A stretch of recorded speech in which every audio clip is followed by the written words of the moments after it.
Hello everyone, welcome back to our channel. जैसे कि आपको पता है कि DSSB TGT नेचुरल साइंस 2024 का जो हमारा एग्ज़ाम है उसमें हमारी बायोलॉजी में टोटल 21 यूनिट्स है, जिसमें से 11 यूनिट आपके NCERT के चैप्टर्स हैं 9th और 10th के, और उसमें आपको कुछ कुछ चैप्टर्स कवर करने हैं 11th और 12th से भी। ठीक है, मोस्ट ऑफ द टाइम आपको 9th एंड 10th कवर करनी है। उसके बाद आपकी 10 ऐसी यूनिट दी गई है जो आपको अपनी BSc जूलॉजी से कवर करनी है। ठीक है, जिसमें से 5 यूनिट मैं आपकी विद MCQ कंप्लीट करा चुकी हूँ। कौन कौन सी यूनिट थी वो?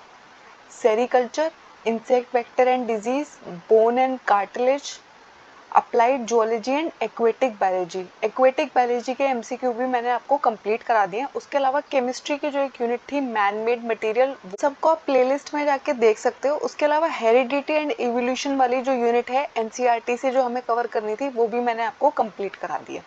अब हमारी जो 6th ग्रेजुएशन वाली यूनिट है वो है इम्यूनोलॉजी। इम्यूनोलॉजी में वो आपसे एक्सपेक्ट करते हैं, ये सारे टॉपिक्स आपके सिलेबस में लिख के दिए गए हैं।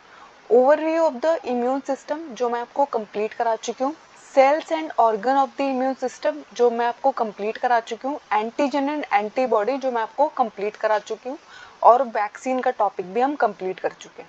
उसके बाद बचते हैं हमारे दो सब टॉपिक, एक है working of the immune system और एक है immune system in health and diseases. तो आज हम करेंगे immune system in health and diseases. ठीक है, ये वाला टॉपिक आज हम कवर करेंगे। उसके बाद हमारा इस यूनिट में सिर्फ एक टॉपिक बच जाएगा, वो है working of the immune system. Immune system in health and disease, जिसके अंदर आपको सब टॉपिक्स क्या क्या पढ़ने हैं? Gell and Coombs classification and types of hypersensitivity. Hypersensitivity का टॉपिक आपको पढ़ना है, और इन्होंने जो क्लासिफिकेशन दी थी हाइपर सेंसिटिविटी की उसको आपको अंडरस्टैंड करना है। ऑटो इम्यूनिटी का कॉन्सेप्ट समझना है और इम्यूनो डेफिशिएंसी का कॉन्सेप्ट समझना है। तो ये हमारे सब टॉपिक है, जिसके बाद immune system in health and disease topic आपका कवर हो जाएगा। तो सबसे पहले हाइपर सेंसिटिविटी होती क्या है? तो हाइपर का मतलब होता है किसी चीज़ का बहुत ज़्यादा सिक्रेशन, और सेंसिटिव। ठीक है, तो अगर ऐसा होता है, आप है ना, कोई इंसान है और वो है ना बहुत ही ज़्यादा सेंसिटिव है।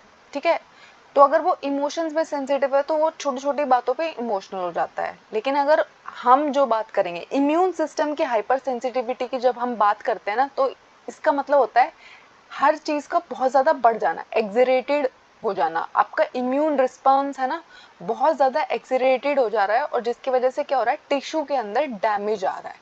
ठीक है, तो हाइपर सेंसिटिविटी रिएक्शन का मतलब होता है जब आपकी बॉडी को है ना जो इम्यून रिस्पॉन्स देना चाहिए था उससे भी ज़्यादा इम्यून रिस्पॉन्स वो प्रोड्यूस कर रही है। अननेसेसरी और अनडिजायरेबल इम्यून रिस्पॉन्स जब आ रहा है, जब किसी एंटीजन ने आपकी बॉडी में एंटर किया, तो आपकी बॉडी क्या करती है, उसको आइडेंटिफाई करती है और उसे किल करती है। उसके रिस्पॉन्स में वो बहुत सारा इम्यून सेल्स को प्रोड्यूस करती है उसे किल करने के लिए।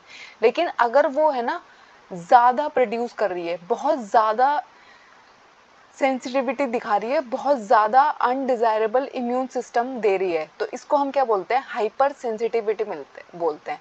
जितनी भी आपकी इम्यूनोजेनिक एलर्जी होती है, आपकी बॉडी में जो भी एलर्जिक रिएक्शंस होती है, मोस्ट ऑफ द टाइम हम उनको किसके अंडर पढ़ते हैं? हाइपर सेंसिटिविटी के अंदर पढ़ते हैं। ठीक है, तो कोई इंसान होता है जो बहुत ही फ्रीक्वेंटली बीमार पड़ता रहता है, डिफरेंट डिफरेंट टाइप की एलर्जी उसे होती रहती है, तो हम उसको क्या बोलते हैं? हाइपर सेंसिटिव बोलते हैं। ठीक है, तो हाइपर सेंसिटिविटी को है ना, हम अगर एक अलग टर्म में जानना चाहे, हाइपर सेंसिटिविटी का अगर आप मीनिंग समझना चाहे शॉर्ट में, तो इसका मीनिंग होता है एलर्जी। आपकी जितनी भी एलर्जिक रिएक्शंस होती है वो हाइपर सेंसिटिविटी के अंदर आती है। ठीक है, तो आपको मालूम होना चाहिए कि ये एक्सरेटेड इम्यून रिस्पॉन्स है, और जो कैसा इम्यून रिस्पॉन्स है? अनडिजायरेबल है। इतना ज़्यादा नहीं चाहिए था, मतलब सोचो एक सेल, एक एंटीजन आया था, उसको मारने के लिए 2 सेल काफ़ी थे, लेकिन अगर मेरी बॉडी ने 200 बना दिए हैं, तो ये कैसा रिएक्शन हो गया है? हाइपर सेंसिटिव रिएक्शन हो गया है। तो उसके बाद उन्होंने आपको जो सब टॉपिक दिया है वो है जेल एंड कूम का क्लासिफिकेशन। तो जो जेल एंड कूम थे, उन्होंने है ना हाइपर सेंसिटिविटी को 4 डिफरेंट टाइप में डिवाइड किया। उनके अकॉर्डिंग हाइपर सेंसिटिविटी रिएक्शन जो होती है वो 4 प्रकार की हो सकती है। तो आपको मालूम होना चाहिए कि उन्होंने कितने टाइप में डिवाइड किया था। 4 टाइप्स में उन्होंने डिवाइड किया था इम्यून रिस्पॉन्स को। ठीक है, तो type 1 hyper sensitivity, type 2 hyper sensitivity, type 3 hyper sensitivity and type 4 hyper sensitivity. तो हमारी जो टाइप 1 होती है मोस्ट ऑफ द टाइम ये हमारी जो एंटीबॉडी होती है आईजी एंटीबॉडी, और मैंने आपको जब एंटीबॉडीज और उसके डिफरेंट टाइप्स पढ़ाए थे तो मैंने आपको बताया था कि जो हमारी आईजी एंटीबॉडी है उसका है ना एलर्जिक रिएक्शंस में बहुत बड़ा रोल होता है, ठीक है। उसके बाद आती है हमारी टाइप 2 हाइपर सेंसिटिविटी, जिसमें मोस्ट ऑफ द टाइम कौन सी एंटीबॉडी रोल प्ले कर रही होगी, या तो आपकी आईजीजी एंटीबॉडी होगी या फिर आईजीएम एंटीबॉडी होगी, ठीक है। उसके बाद आती है हमारी टाइप 3, जिसके अंदर है ना मोस्ट ऑफ द टाइम एक कॉम्प्लेक्स बन रहा होगा और उसमें आपकी कौन सी एंटीबॉडी रोल प्ले कर रही होगी, आईजीजी एंटीबॉडी बन रही होगी, कॉम्प्लीमेंट सिस्टम बन रहा होगा और सेल्स का फैगोसाइटोसिस हो रहा होगा। फैगोसाइटोसिस का मतलब होता है जब आपकी बॉडी में कोई फॉरेन पार्टिकल आया और आपकी जो इम्यून सेल्स है उसे खा जाती है, उसको हम क्या बोलते हैं, फैगोसाइटोसिस बोलते हैं, ठीक है।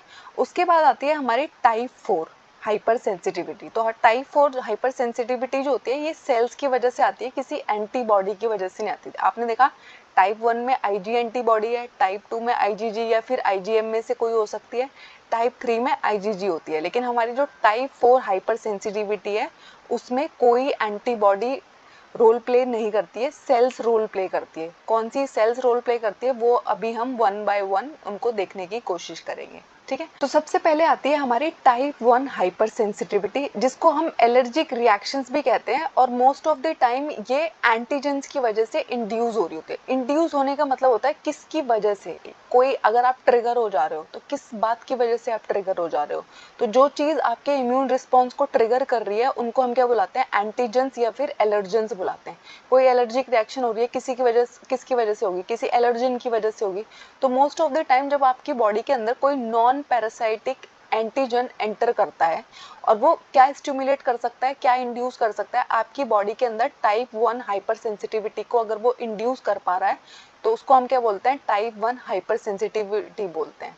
आपकी जो most of the time type 1 hyper sensitivity reactions होती है वो किसकी वजह से आती है, आईजी एंटीबॉडी की वजह से आती है। आपको पता है आईजी एंटीबॉडी हमारी ऐसी एंटीबॉडी होती है जो हमारी सारी एलर्जिक रिएक्शंस है उनमें रोल प्ले कर रही होती है, और इसकी वजह से जो रिस्पॉन्स आएगा वो ह्यूमोरल एंटीबॉडी रिस्पॉन्स होगा, है ना। आपकी आईजी एंटीबॉडी क्या करेगी, आपके जो एंटीजेंस है, ठीक है, उनके ऊपर जो रिसेप्टर्स प्रेजेंट होते हैं, एफसी रिसेप्टर्स प्रेजेंट है आपकी जो मास्ट सेल्स और बेसोफिल सेल्स है। आपको पता है ये जो mast cells and basophil cells होती हैं ये ऐसे केमिकल्स रिलीज करते हैं जो क्या करते हैं, एलर्जिक रिएक्शंस को कॉज करते हैं। तो हमारी mast cells and basophil cell जो होती है इनके ऊपर जो रिसेप्टर्स प्रेजेंट है एफसी, उनके साथ बाइंड कर जाती है हमारी आईजी एंटीबॉडी, और जब भी उसके साथ बाइंड कर जाती है तो आप देखोगे मास्ट सेल और बेसोफिल जो होते हैं वो क्या रिलीज करते हैं, हिस्टामिन नाम का केमिकल रिलीज करते हैं, प्रोटीएजेस रिलीज करते हैं, हिपैरिन रिलीज करते हैं, ठीक है। तो ये सारे के सारे कैसे केमिकल्स है, ऐसे केमिकल्स है जो क्या करते हैं, इन्फ्लेमेटरी रिएक्शन करते हैं। जलन हो रही होती है आपको, खुजली हो रही होती है आपको। इन्फ्लेमेटरी रिएक्शन का मतलब क्या होता है, अगर रेडनेस हो गई किसी जगह पे, आपको मच्छर ने काटा तो आप कह रहे हो ना इन्फ्लेमेशन हो रही है। अगर आपकी कोई चोट हील हो रही है, आपने देखा वहाँ पे रेडनेस बढ़ी रहती है, बम्पी सा रहता है, आपको उसको बार बार टच करने का मन करता रहता है। तो ये कैसी रिएक्शंस होती है, इन्फ्लेमेटरी रिएक्शंस होती है। तो टाइप 1 हाइपर सेंसिटिविटी में हमारी कौन सी एंटीबॉडी रोल प्ले करती है, हमारी आईजीई एंटीबॉडी रोल प्ले करती है। ये कौन से सेल्स के साथ जाके बाइंड करती है, हमारी जो मास्ट सेल्स और बेसोफिल सेल है। अच्छा, DSSB ने ना एक बार ये पूछा था कि हमारी वो कौन सी सेल्स होती है जो हमारी एलर्जिक रिएक्शंस में इन्वॉल्व होती है। तो हमारी जो मास्ट सेल्स और बेसोफिल सेल्स है वो इन्वॉल्व होती है, और उन्होंने ये भी पूछा था ये कौन सा केमिकल रिलीज करती है। तो हिस्टामिन, हिपैरिन, ये सारे केमिकल्स ये रिलीज करती है, ठीक है।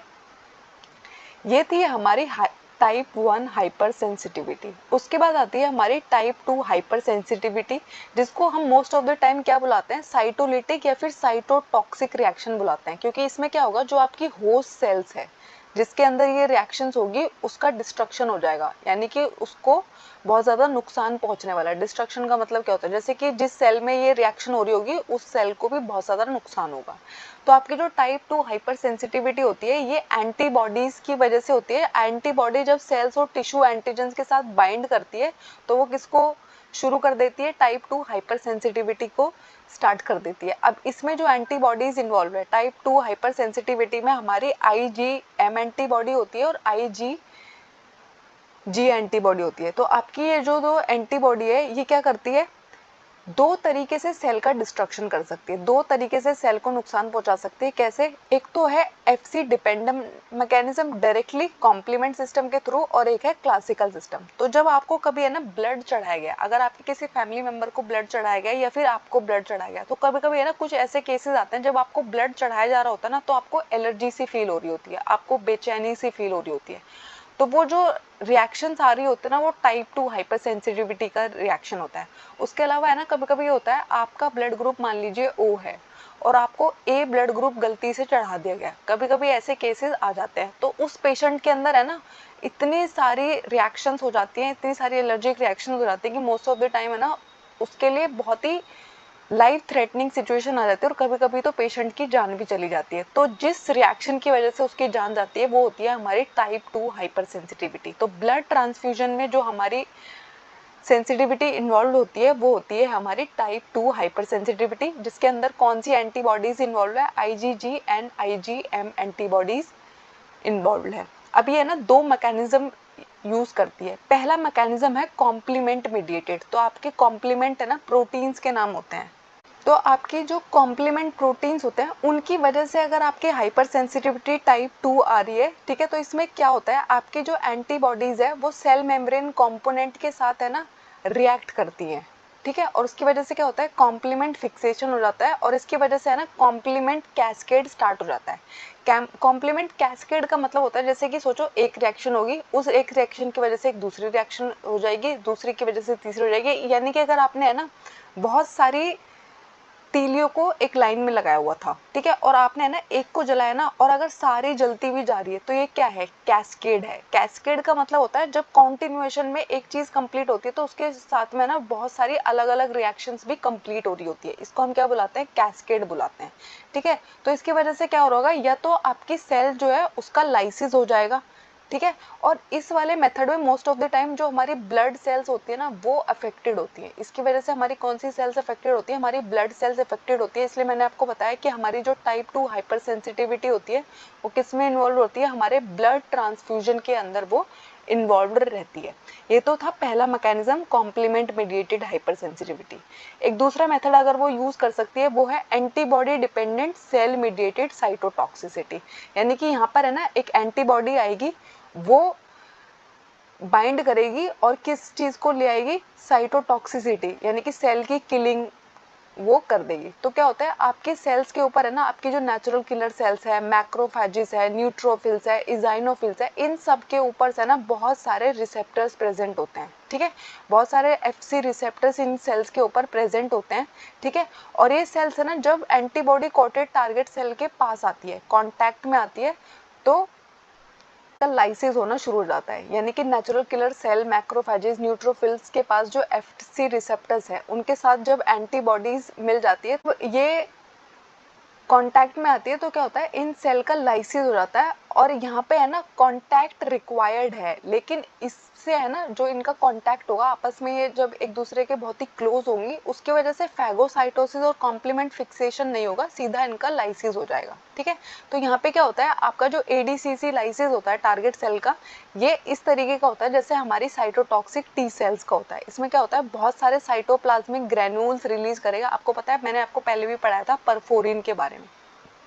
तो परफोरिन ऐसे केमिकल्स होते हैं जो क्या करते हैं, सेल वॉल में बहुत सारे छेद कर देते हैं, जिसकी वजह से ऑस्मोरेगुलरिटी सेल की जो है वो डिस्टर्ब हो जाती है और किल हो जाते हैं, ठीक है। तो ये है ना यही वाला मेथड को लीड करते हैं, परफोरिन रिलीज कर देते हैं, बहुत सारे परफोरिन रिलीज हो जाएंगे तो क्या हो जाएगा, एपोप्टोसिस हो जाएगा। तो आपको पता है हमारी सेल की जो नेचुरल डेथ होती है वो क्या कहलाती है, एपोप्टोसिस कहलाती है। तो एपोप्टोसिस देख के मत समझना कि क्या अजीब सा वर्ड आ गया, सेल डेथ को हम क्या कहते हैं, एपोप्टोसिस कहते हैं, ठीक है। हमारी एंटीबॉडीज आके हमारी सेल्स के साथ रिएक्ट करेंगी और सेल का लाइसिस कर देती है हम, और इसको हम क्या बोलते हैं, टाइप 2 हाइपर सेंसिटिविटी बोलते हैं। हमारी जो ब्लड ट्रांसफ्यूजन में जो रिएक्शंस होती है वो सारी की सारी क्या होती हैं, टाइप 2 हाइपर सेंसिटिविटी होती है। नेक्स्ट आती है हमारी टाइप 3 हाइपर सेंसिटिविटी। तो ये है ना हमारी, इसके अंदर कौन सी एंटीबॉडी इन्वॉल्व है, आईजीजी एंटीबॉडी इन्वॉल्व है, और ये है ना सॉल्युबल एंटीजेंस के साथ रिएक्ट करती है। इसमें क्या होता है, ये कॉम्प्लेक्स है ना, यहाँ पर किलिंग कैसे होगी, आपके जो भी सेल्स है उसको है ना मोनोसाइट्स और मैक्रोफेजेस, जो हमारी फेगोसाइटिक सेल्स होती है, जो किसी को भी है ना खा जाती हैं, ठीक है। अगर उनको कोई भी एक्स्ट्रा सेल बॉडी में दिखाई दे रहा है, कोई भी फॉरेन एंटीजन दिखाई दे रहा है, तो वो क्या करते हैं, जैसे ही आईजीजी एंटीबॉडी को देखेंगी तो क्या करेगी, जाके उस सेल को खा जाएंगे, क्योंकि वो पहचान जाती है कि वो फॉरेन पार्टिकल है जिसको हमें किल करना है, बॉडी में से एलिमिनेट करना है। तो ये होती है हमारी टाइप 3 हाइपर सेंसिटिविटी, जिसके अंदर क्या इन्वॉल्व होता है, फेगोसाइटोसिस इन्वॉल्व होता है। और आपको पता है हमारी जो फेगोसाइटिक सेल होती है वो कौन होती है, मोनोसाइट और मैक्रोफेजेस। उसके बाद आती है हमारी टाइप 4 हाइपर सेंसिटिविटी, जिसका एक दूसरा नाम भी है डिलेड टाइप हाइपर सेंसिटिविटी। इसको है ना हम डिलेड भी बोलते हैं, देरी से आने वाला रिस्पॉन्स है। यानी कि देखो हाइपर सेंसिटिव रिएक्शन जो होती है वो बहुत ही जल्दी क्विकली रिस्पॉन्ड करती है, लेकिन ये थोड़ा सा डिलेड है। इसमें क्या होता है, मैंने आपको बताया था, इसमें ना कोई भी एंटीबॉडी इन्वॉल्व नहीं होती। यहाँ पर कौन इन्वॉल्व होता है, सेल्स इन्वॉल्व होती है। और कौन सी सेल इन्वॉल्व होती है, हमारी टी सेल्स इन्वॉल्व होती है। तो सेल मीडिएटेड इम्यूनिटी है हमारी, और उसमें भी हमारी कौन सी सेल इन्वॉल्व रहेगी, हमारी टी सेल इन्वॉल्व रहेगी, ठीक है। इसमें है ना एंटीबॉडी कोई रोल प्ले नहीं करती। तो आपको पता होना चाहिए, हमारी जेल एंड कुम ने क्या बताया था हमें, 4 टाइप की हाइपर सेंसिटिविटी रिएक्शन है। हाइपर सेंसिटिविटी और कुछ नहीं होती है, हमारी बॉडी ने अगर अनडिजायरेबल इम्यून रिस्पॉन्स दिया है उसको हम हाइपर सेंसिटिविटी बुलाते हैं। 4 टाइप की हमारी हाइपर सेंसिटिविटी होती है। और हमारी जो फोर्थ वाली होती है उसको हम डिलेड टाइप हाइपर सेंसिटिविटी बुलाते हैं, और उसके अंदर कोई भी एंटीबॉडी रोल प्ले नहीं कर रही होती है। तो टाइप 1 हाइपर सेंसिटिविटी में कौन इन्वॉल्व था, हमारी आईजीई एंटीबॉडी इन्वॉल्व थी। कभी कभी आपसे पूछा जाता है कि आपकी allergic reactions, most common allergic reactions में कौन सी एंटीबॉडी इन्वॉल्व है, तो उसके अंदर भी हमारी आईजीई एंटीबॉडी इन्वॉल्व है। उसके बाद आती है हमारी टाइप 2 हाइपर सेंसिटिविटी, जो हमारे ब्लड ट्रांसफ्यूजन्स में इन्वॉल्व रहती है। तो हमारी आईजीजी और आईजीएम एंटीबॉडी यहाँ पर इन्वॉल्व रहेगी। टाइप 4 हाइपर सेंसिटिविटी के अंदर कोई भी टाइप की एंटीबॉडी नहीं होती, जो हमारी टी सेल्स होती है उसकी वजह से ये रिस्पॉन्स आता है। इसको हम डिलेड हाइपर सेंसिटिविटी भी बोलते हैं, ठीक है। आपको हाइपर सेंसिटिविटी के टॉपिक में अब कोई डाउट नहीं होना चाहिए। ऑटो इम्यूनिटी, ठीक है। तो ऑटो इम्यूनिटी का मतलब होता है, कभी कभी आपने देखा हमारी जो सेल्स होती है, हमारी जो वाइट ब्लड सेल्स है, उनका काम है किसी भी तरीके का फॉरेन पार्टिकल जब हमारी बॉडी में एंटर करे उसको किल करना। लेकिन कभी कभी है ना बहुत सारे डिफरेंट ट्रिगर्स की वजह से हमारी बॉडी हमारे ही अगेंस्ट फाइट करने लग जाती है, खुद की ही बॉडी को नुकसान पहुंचाने लगती है, सेल्फ ट्रिगर करने लग जाती है, खुद की self and non self cell के बीच में डिस्टिंग्विश नहीं कर पाती। यानी कि वो ये नहीं पहचान पाती है कि ये जो पार्टिकल है ये फॉरेन पार्टिकल है या फिर मेरी बॉडी का ही पार्टिकल है, और उसको भी डैमेज कर देती है जो हमारी बॉडी का खुद का पार्ट होता है, ठीक है। तो ऐसी कंडीशन, ऐसा इम्यूनोलॉजिकल पोटेंट सेल्स जब है ना हमारी एंटीबॉडीज, हमारी वाइट ब्लड सेल्स हमारे ही अगेंस्ट, बॉडी के एंटीजन के अगेंस्ट ही काम करने लग जाए, खुद की बॉडी को खुद ही नुकसान पहुंचाने लग जाए, इसको हम बुलाते हैं ऑटो इम्यूनिटी। ऑटो इम्यूनिटी की वजह से हमें हो जाती है ऑटो इम्यून डिजीजेस, जो है ना self reactive T cells and B cells जो है उनकी वजह से। यानी कि हमारी बी एंड टी सेल्स अब क्या कर रही है, हमारे फॉरेन पार्टिकल्स को आइडेंटिफाई नहीं कर रही है, बॉडी के पार्टिकल्स को ही नुकसान पहुंचाने लग गई है, हमारी खुद की बॉडी का डिस्ट्रक्शन कर रही है। और इसके है ना बहुत सारे रीजन हो सकते हैं। यानी कि हमारी बी एंड टी सेल जो है हमारी खुद की बॉडी को नुकसान पहुंचा रही है, उसका कोई जेनेटिक फैक्टर भी हो सकता है और इन्वायरमेंटल ट्रिगर भी हो सकता है, जिसकी वजह से क्या हो जाता है, हमारी बॉडी में बहुत सारी ऑटो इम्यून डिजीज आ जाती है। आजकल ऑटो इम्यून डिजीज का लेवल बहुत ज़्यादा इंक्रीज होते जा रहा है, ठीक है, हमारे इन्वायरमेंट की वजह से। तो ऑटो इम्यून डिजीजेस के बहुत सारे फैक्टर्स हो सकते हैं। 4 फैक्टर्स जो आपको मालूम होने चाहिए। एक होता है जेनेटिक, यानी कि जब बच्चा पैदा हुआ उसके जीन्स में ही कोई गड़बड़ हो गई थी, कोई टाइप की म्यूटेशन आ गई थी, या कोई प्रोटीन ने सही से कोडिंग नहीं की, तो ऑटो इम्यून डिजीज आपको जेनेटिक्स की वजह से हो सकती है। किसी टाइप का वायरल इन्फेक्शन या फिर वायरस आपकी बॉडी में एंटर कर गया जिसने आपके ऑटो इम्यून सिस्टम को ट्रिगर कर दिया, ठीक है, तो आपको ऑटो इम्यून डिजीज हो सकती है। हार्मोनल इम्बैलेंस हो गया, आपको पता है हार्मोन्स हमारी बॉडी में है ना केमिकल मैसेंजर्स कहलाते हैं और बहुत ही इंपॉर्टेंट रोल प्ले करते हैं। अगर आपकी बॉडी में ना हार्मोनल इम्बैलेंस चेंज होता रहता है। कभी कभी होता है आप बहुत ज़्यादा स्ट्रेस लेते हो तो हमारे हार्मोन्स का लेवल, अगर उसने हमारी बॉडी के मैकेनिज्म को इस तरीके से ट्रिगर कर दिया कि हमारी ऑटो इम्यून सिस्टम जो है वो ट्रिगर हो गया, तो क्या होगा, आपको ऑटो इम्यून डिजीज हो सकती है। उसके बाद होता है साइको न्यूरो इम्यूनोलॉजिकल रिस्पॉन्स। तो अगर आपके स्ट्रेस और न्यूरो केमिकल्स, यानी कि आपकी बॉडी जो केमिकल्स रिलीज करती है, आपके न्यूरॉन्स जो केमिकल रिलीज करते हैं उनको हम न्यूरो केमिकल्स बुलाते हैं। तो जब आप बहुत ज़्यादा स्ट्रेस सिचुएशन में रहते हैं तो बॉडी खुद को प्रोटेक्ट करने के लिए बहुत सारे हार्मोन्स केमिकल्स रिलीज करती है। सोचो कभी कभी है ना, वो रिस्पॉन्स इतना ज़्यादा बढ़ गया कि वो क्या कर सकता है, आपकी ही बॉडी के दूसरे सिस्टम को उसने डिस्टर्ब कर दिया और अब आपकी बॉडी आपके अगेंस्ट ही फाइट करने के लिए रेडी हो गई। तो ऑटो इम्यून डिजीजेस के एग्जाम्पल क्या है जो आजकल बहुत ज़्यादा देखने को मिलते हैं? रूमेटॉइड आर्थराइटिस जो होता है, आपके जो जोड़ों का दर्द है। लेकिन आजकल है ना, पहले तो हम ऐसा मानते थे कि ये ना एज रिलेटेड बीमारी है, जब आपकी एक पर्टिकुलर एज हो जाती है उसके बाद आपके जोड़ों में बहुत ज़्यादा दर्द होने लगा है। लेकिन ऑटो इम्यून डिजीज़ का मतलब क्या होता है? आपकी बॉडी है ना, बहुत कम एज में आपके ही जो जॉइंट्स है उनको डिस्ट्रक्शन पहुंचाने लग जाती है। इसको हम बोलते हैं रूमेटॉइड आर्थराइटिस। उसके बाद जो आपका टाइप 1 टाइप का डायबिटीज़ है, टाइप 1, आपको पता है हमारे डायबिटीज़ के दो टाइप होते हैं, एक होता है टाइप 1 और एक होता है टाइप 2। तो हमारा जो टाइप 1 डायबिटीज़ मेलाइटस जिसको हम बुलाते हैं, वो किस टाइप की डिजीज़ है? वो एक ऑटो इम्यून डिजीज़ है। हमारी बॉडी हमारे ही अगेंस्ट फाइट कर रही है, ठीक है। उसके बाद जो हमारी ग्रेव्स डिसीज़ होती है या फिर मल्टीपल स्क्लेरोसिस नाम की डिजीज़ होती है, ये सारे के सारे क्या करते हैं? ऑटो इम्यून डिजीज़ के एग्जाम्पल्स हैं। तो आपको है ना एग्जाम में ऐसा पूछा जा सकता है, उन्होंने आपको डिफरेंट डिफरेंट डिजीज़ लिख के दी और आपसे पूछा है कि ये ऑटो इम्यून डिजीज़ के एग्जाम्पल है या फिर ये किस टाइप की डिजीज़ के एग्जाम्पल है। तो आपको मालूम होना चाहिए कि ऑटो इम्यून डिजीज़ का मतलब होता है वो डिजीज़ जो हमारे बॉडी के अंदर इसलिए आई क्योंकि हमारी बॉडी खुद के अगेंस्ट ही फाइट करने लगी है, हमारे खुद के सेल्स को ही डिस्ट्रक्शन पहुंचा रही है और इसलिए हमारी बॉडी के अंदर डिफरेंट डिजीजेस स्टार्ट हो गई है, ठीक है। उसके बाद आता है इम्यूनो डेफिशिएंसी। तो इम्यूनो का मतलब होता है आपकी इम्यूनिटी, उसके अंदर किसी टाइप की डेफिशिएंसी हो गई है तो उसकी वजह से जो डिजीज आपके अंदर हो रही है उन्हें हम कहते हैं इम्यूनो डेफिशिएंसी डिजीज, ठीक है। तो जब आपका इम्यून सिस्टम है ना कॉम्प्रोमाइज्ड हो जाता है, यानी कि आपकी बॉडी के अंदर है ना इतनी क्षमता ही नहीं है, आपके व्हाइट ब्लड सेल्स के अंदर इतनी क्षमता ही नहीं है कि उसमें एंटर करने वाले पैथोजेंस को वो किल कर पाए, एलिमिनेट कर पाए। तो ऐसी सिचुएशन में क्या होता है, बहुत सारी बीमारियां आपको पकड़ लेंगी, ठीक है। इनको हम क्या बुलाते हैं? Immuno deficiency disease. यानी कि डिजीज वैसे तो मुझे नहीं होती लेकिन मेरे वाइट ब्लड सेल्स इतने कमजोर है, इसलिए आपने कुछ लोगों को देखा वो बहुत ही ससेप्टेबल होते हैं जब वो पैदा ही होते हैं ना। तो कभी कभी आपने सुना होगा किसी बच्चे को लेकर पर्टिकुलरली उसकी फैमिली हमेशा कहते रहती है पता नहीं हमारा बच्चा तो हमेशा बीमार ही रहता है, क्योंकि उसका इम्यूनो सिस्टम है ना कॉम्प्रोमाइज्ड रहता है, ठीक है। उसके इम्यून सिस्टम जो है वो इतने स्ट्रांग नहीं है, वो इतना फाइट नहीं कर पाते, तो उसको बार बार कभी कोई बीमारी पकड़ लेती है। तो इम्यूनो डेफिशिएंसी डिजीज के एग्जांपल है severe combined immunodeficiency, SCID बोलते हैं, Chediak Higashi syndrome, DiGeorge syndrome. ये सब किसके एग्जाम्पल है? इम्यूनो डेफिशिएंसी डिजीज के एग्जाम्पल्स है, ठीक है। आपकी जो इम्यूनो डेफिशिएंसी हो सकती है वो दो टाइप की हो सकती है, एक होती है प्राइमरी इम्यूनो डेफिशिएंसी और एक होती है सेकेंडरी इम्यूनो डेफिशिएंसी, ठीक है। तो आपको अब हम इनको एक एक करके पढ़ेंगे।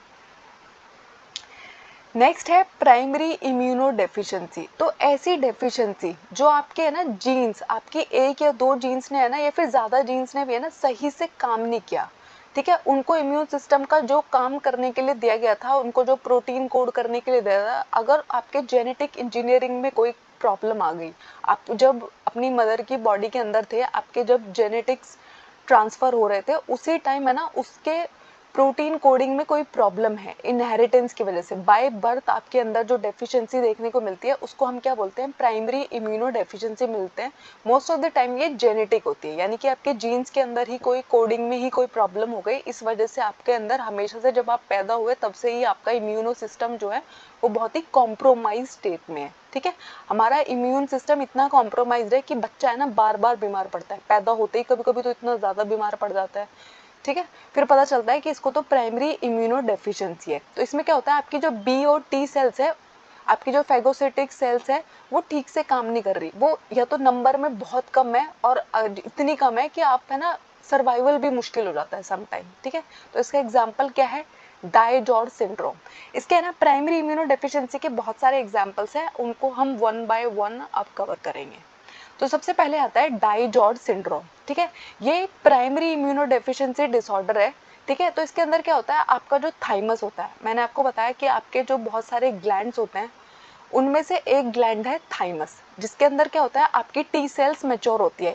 इनके अंदर है ना, या तो थाइमस का साइज बहुत ही छोटा होता है, बहुत ही अंडर डेवलप्ड रह जाता है, सम टाइम तो एब्सेंट होता है। सोचो जहाँ पे आपके टी सेल्स बनने वाले थे वो ऑर्गन ही आपकी बॉडी में नहीं आया, ये वो ठीक से काम ही नहीं कर रहा, तो आपकी बॉडी में क्या होगा, आपकी बॉडी में टी सेल्स का लेवल बहुत ही लो रहेगा। और टी सेल्स हमारे बहुत ज़्यादा इंपॉर्टेंट सेल्स है, वो तो बहुत सारे रोल प्ले करता है, हमें हमारी इम्यूनिटी का बहुत इंपॉर्टेंट रोल प्ले करता है टी सेल्स। अब अगर वो ही नहीं है, थाइमस ऑर्गन ही नहीं है जिसके अंदर ये सब कुछ होने वाला था, तो क्या होगा, मेरी इम्यूनिटी तो हमेशा कॉम्प्रोमाइज रहेगी। तो ऐसे बच्चे जो डाई जॉर्ज सिंड्रोम के साथ पैदा होते हैं, या तो उनका बहुत ही अंडर डेवलप्ड थाइमस होता है, या फिर उसके अंदर बहुत ही low levels of T cells होता है। तो इस बच्चे के वो पूरी लाइफ है ना, इम्यूनिटी की प्रॉब्लम रहेगी, टी सेल्स की उसकी लाइफ में बहुत ही प्रॉब्लम रहेगी। ऐसी हर वो बीमारी जिसमें टी सेल्स की ज़रूरत पड़ने वाली है, वो उसको बहुत ही ज़्यादा परेशान करेगी, ट्रबल करेगी। उसके बाद आती है ऑटो इम्यून लिम्फोप्रोलिफरेटिव सिंड्रोम, जिसको हम शॉर्ट में ALPS भी बोलते हैं, ठीक है। तो इसमें क्या होता है, आपके जो रेड ब्लड सेल्स है उनका लेवल बहुत ही लो रहता है। आपकी बॉडी में जितने भी रेड ब्लड सेल्स है, वाइट ब्लड सेल्स है, प्लेटलेट है, तो auto immune lympho proliferative syndrome है आपको। तो इसमें है ना, आपके जो रेड ब्लड सेल्स है, यानी कि खून ही आपका कम बन रहा है, आपके अंदर वाइट ब्लड सेल्स ही कम बन रहे हैं, आपके प्लेटलेट्स ही कम बन रहे हैं। तो देखो, इसको वो सारी बीमारियां रहेगी जिसमें आपके रेड ब्लड सेल्स का रोल है, वाइट ब्लड सेल्स का रोल है। यानी कि अगर इस बच्चे को कभी कट लग गया तो बहुत मुश्किल हो जाएगी, क्योंकि प्लेटलेट का लेवल कम है, तो बहुत मुश्किल से ब्लीडिंग रुका करेगी। अगर कोई बीमारी इसको हो गई, वाइट ब्लड सेल्स ही नहीं है फाइट करने के लिए, बहुत ही कम वाइट ब्लड सेल्स है, इसका ऑक्सीजन कैरी एनीमिक रहेगा हमेशा, मोस्ट ऑफ द टाइम इसको अनीमिया रहेगा, क्योंकि इसके रेड ब्लड सेल्स का लेवल भी बहुत लो है। उसके बाद नेक्स्ट बीमारी आती है चेडियक हिगाशी सिंड्रोम, ठीक है। तो इसमें क्या होता है, बच्चा जब पैदा होता है ना, बहुत ही ससेप्टेबल होता है, यानी कि उसको है ना, पैदा होते ही इतने सारे टाइप के इन्फेक्शंस है, उसको एल्बिनिज्म है, उसको कोई भी छोटी सी चोट लगी ब्रूजिंग एंड ब्लीडिंग आने लग जाती है, न्यूरोलॉजिकल डेफिसिट रहता है। तो ये इसमें होता है, हमारे चेडियक हिगाशी सिंड्रोम के अंदर होता है।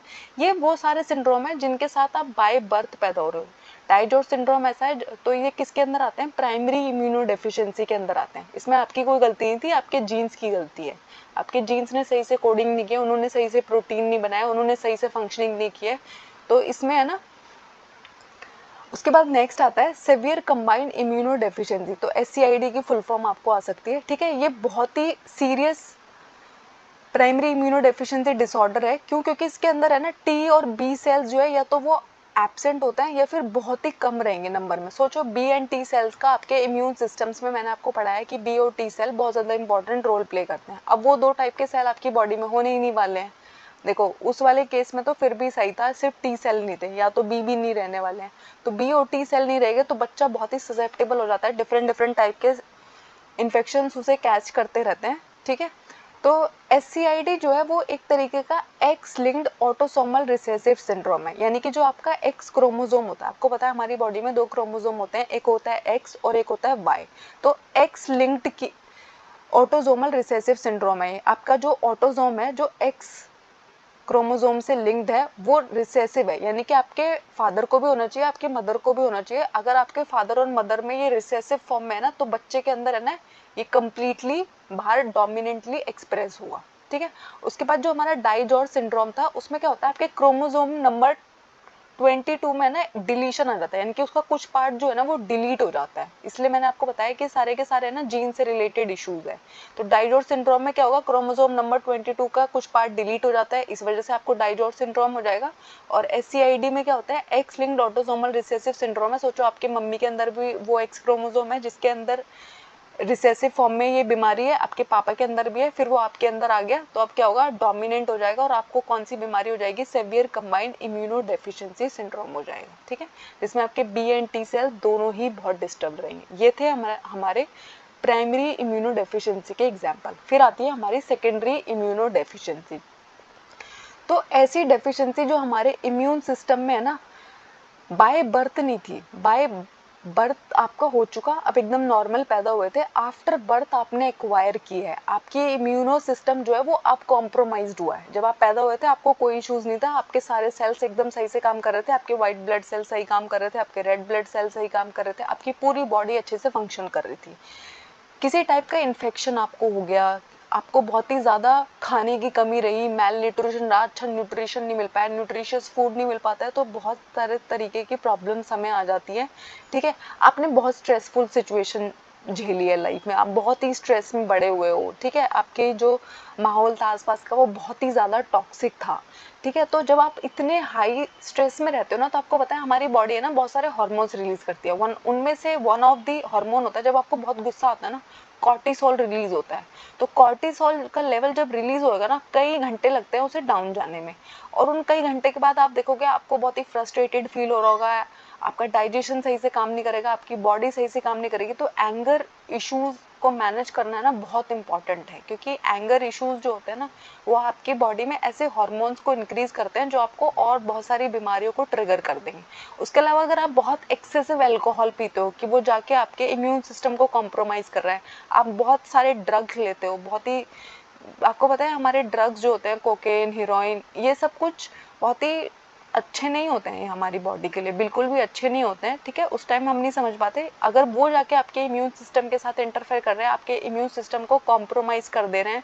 ठीक है, तो इनको हम क्या बुलाते हैं, इम्यूनो डेफिशिएंसी बुलाते हैं, सेकेंडरी इम्यूनो डेफिशिएंसी बुलाते हैं। क्योंकि ये सब है ना, आप दारू बचपन से तो नहीं पी रहोगे, उसके बाद आपने पीनी शुरू की है, स्ट्रेस आपने पैदा होते ही तो नहीं लेना शुरू कर दिया होगा। ठीक है, तो ये सारी की सारी वो सिचुएशन है जो बाय बर्थ आपने फेस की है, इनकी वजह से अगर आपका इम्यून सिस्टम कॉम्प्रोमाइज होता है, इसको हम बुलाते हैं सेकेंडरी इम्यूनो डेफिशिएंसी। तो जो हमारा HIV होता है, जो हमारा कैंसर होता है, डायबिटीज होता है, देखो डायबिटीज भी ना दो टाइप के होते हैं, एक तो है जो ऑटो इम्यूनिटी वाला डायबिटीज़ है, एक दूसरा जो आपके हाई लेवल ऑफ स्ट्रेस की वजह से हो जाता है, आपकी फूड हैबिट्स, आपकी ईटिंग हैबिट्स की वजह से होता है। आप बहुत ही सीडेंटरी लाइफ जी रहे हो, आप कोई भी फिजिकल एक्सरसाइज नहीं करते हो, बस सोफे पे पड़े पड़े बस खाते रहते हो, तो आपको डायबिटीज़ हो जाएगा।